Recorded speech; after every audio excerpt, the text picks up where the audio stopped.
Netrukus Lietuva pasaulyje bus garsi ne tik krepšinio pergalėmis arba cepelinais, bet ir įstabaus grožio blondinėmis. Mat lietuvaičių gražuolių korporacija Olele jau netrukus įkurs nuosavą salą. Prabangę, su palmėmis, spa centrais, viešbučiais, naktiniais klubais ir jachtomis. Tačiau kur atsiras toks dailė figūrių auksaplaukių rojus? Šiuo metu vyksta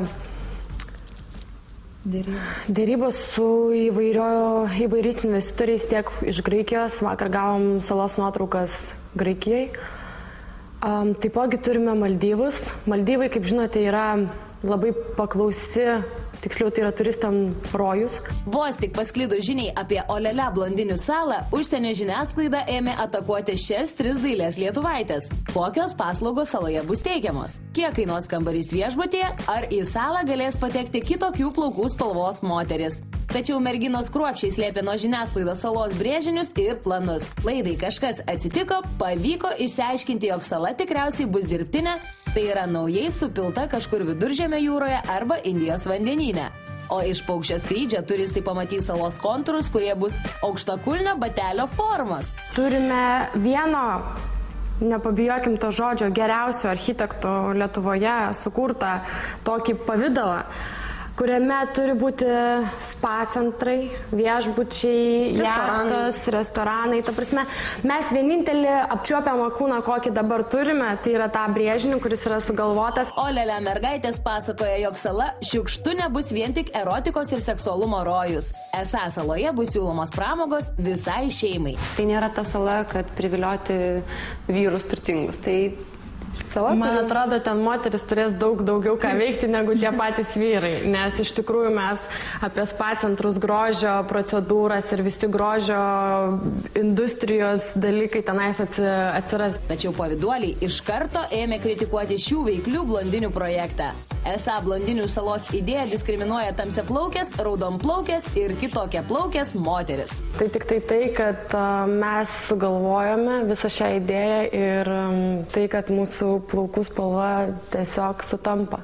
Taip, mes turime didelę bazę, būtent didelį kolektyvą protingų merginų, šviesiaplaukių ir norime tai įrodyti, kad ne tik būtent irgi, kaip sakoma, anekdotus galima kurti apie šviesiaplaukės merginas, bet galima kažką ir protingiau pačią sugalvoti. Olele mergaitės Vaida, Kristina ir Indrė sako, jog į salą galės patekti visi norintis, tačiau salos darbuotojai griežtai turi būti tik dailios blondinės.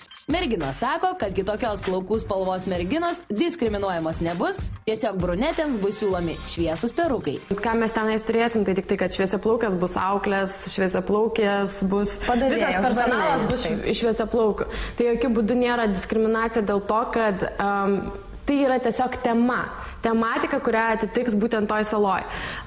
Visi juodi žmonės galės susidėti perukus, nes būtent mūsų tokia ir yra idėja, kad būtų šviesus kolektyvas.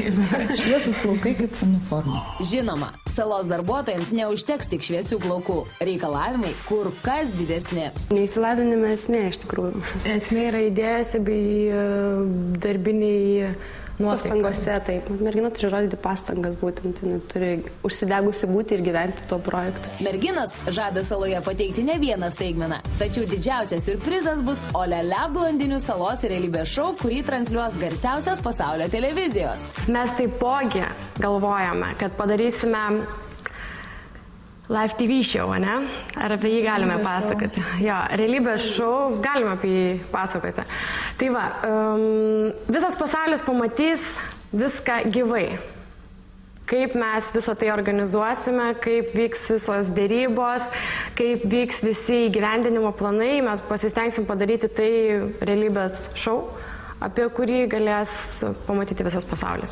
Blondinių saloje, kas be ko, bus ne vienas muziejus. Tačiau garbingiausia salos vieta bus skirta garsiausių pasaulio šviesiaplaukių memorialui. Mes būtinai padarysime muziejų, kur parodysim visas pačias garsiausias, protingiausias tiek mūsų projekto merginas, tiek pasaulio garsenybės. Kol kas šios blondinės derasi su užsienio verslo magnatais ir analizuoja Maldyvų salų infrastruktūrą. Skaičiuoja, kiek atsieis salos statybos ir stengiasi nekreipti dėmesio į jas užplūdusią kritiką. Vieni kuria anekdotus, o kiti daro biznį. Kas daugiau uždirba, tas žmogus, kuris kuria anekdotus, ar tos merginos, kurios daro pinigus? Labai teisingai.